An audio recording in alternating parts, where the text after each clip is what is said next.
აი ასეთი მაგალითი კიდევ ძალიან გავრცელდა იმ პერიოდში მღიერი.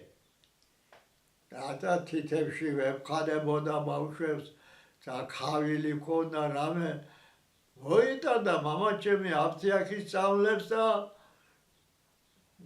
არაფერს არ შვებოდა.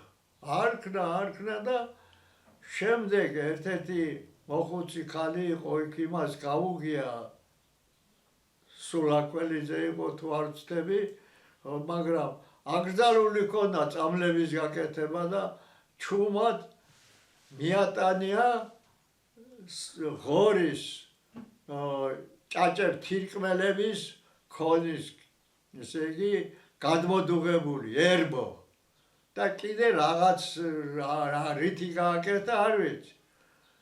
ვიხმარეთ ის ბავშვებმა და სრულიად რამდენიმე ერთ კვირაში განვიკურნეთ და დაგვანეს და აღარ ქონია ეს აი ასე მოხდეს ამავე ასე იყო. ასეთ მაგალითს მოვიყვან კიდე სახალხო მედიცინიდან. არდადეგების პერიოდში ბავშვები საქმიანობა სოფელში ძირითადად ეს იყო საკონელს პირუს წეხალდით ძროხებს და ცხვრებს წესავდით. მიყვავდა ახლა ჩვენთან სვიში არ იყო საძოვარი ადგილები ეს ყვირილის მარჯვენა და მარცხენა სანაპიროზე წიფლარს ვეძახით კიდე ადგილი სახლიდან 4 კილომეტრამდე მოშორებით იყო. შევიკრიბებოით 5-6 ასე, მაგრამ ზოგჯერ ერთ-ერთი უფროსი თაობის წარმომადგენელი უნდა წავყოლოდა მაინც ბავშვებს იმედისათვის. წიფლარში ვაძოვებდით პეროტს, ცხვრებსაც.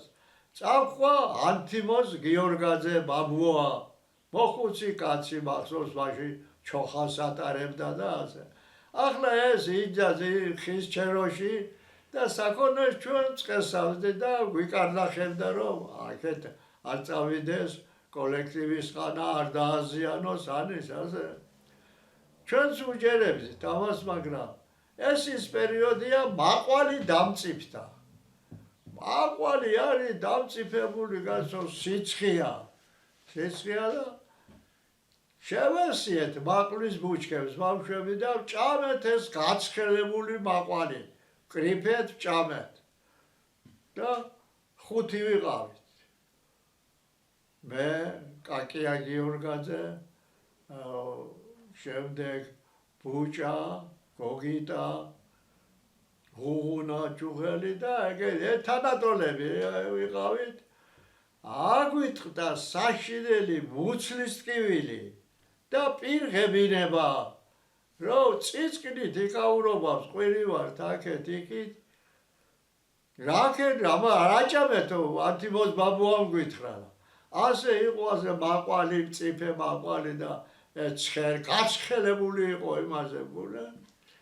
ჩაახვალ ერთი ანთიმოზ ბაბუამ, აიწია ჩოხის კალთა და მაშინ მოდაში იყო დანას ქარქაშით ატარებდნენ ქარქაში სპეციალური ჩასადები ქონდა, გააზრო სწორი დანა, გავიდა მინდორში და არ მახსოვს დამავიწყდა იმ ბალახის ფოთოლზე ლურჯი ფერის იყო და ფოთლის წეროში ეკლები ქონდა ეკალ ლურჯი ფერისა, მოჩიჩქნა ის მიწა და ამოიღო ფესვი ქონდა ოხრახუშის ფესა ნიახურისას. ასეთ გაფხიკა ეს იმითი დანის პირით გარედან ჭუჭყიანის გააცალა კანი და ეს დაგვირიგა თითო. ახლა ეს ჩაღეჭეთ, გეჭეთ კბილიდან ნერწყვი ამის წვენი გადაყლაპეთო. ვეჭავთ გამწარებული ვართ ბავშვები ამას და გამოდის ის წვენი ნერწმა გამეიტანა და კარბოზილა იყო ალბათ იქნებოდა სიგზით 5 სანტიმეტრი მეტი. ეს ამ ბალახის ფესვი ასე ვეჭეთ მუცლის ტკივილის შეგვიჩერა და აღარც პირღებინება არ მქონდა. ასე გადაგვარჩინა ანთიმოზ ბაბუამ წიფლაში ამ საშინელ მდგომარეობას. ასეთი რამ მის დასახელება ბევრი კიდევ შემიძლია ასეთი რამ. ასეთი რამ დავასახელო. მრავალი, მაგრამ ერთი მახსოვს, რომელიც ჩემ პირად ცხოვრებაში გამოვცადე. მალარია იყო გავრცელებული, ვახსენე ეს ძალიან, წამალიც ქინა იყო ეს დასალევი, ნევსიც იყო, მასვევენ ამას არაფერი საშველი ჩემ არ მოვიდა.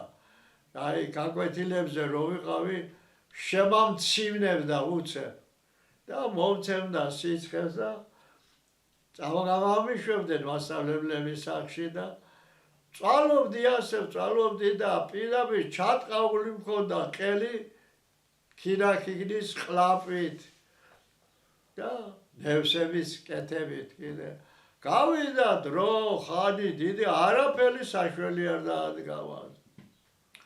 წელიც გამეცდა იმ წელიწადს ავადმყოფობის სკოლაში. და ოფჩიდან ჩემი ბაბუა გადმოვიდა ნარიმან მესხი, რომ გაეგო, რომ ავად ვიყავი. და მოუყევით ამას ყველაფერს ასეთ მდგომარეობაში. მოიყვანა მერე ერთი სახალხო მკურნალი ოფშიდან გიგო ლეჟავა, მოხუცი კაცი.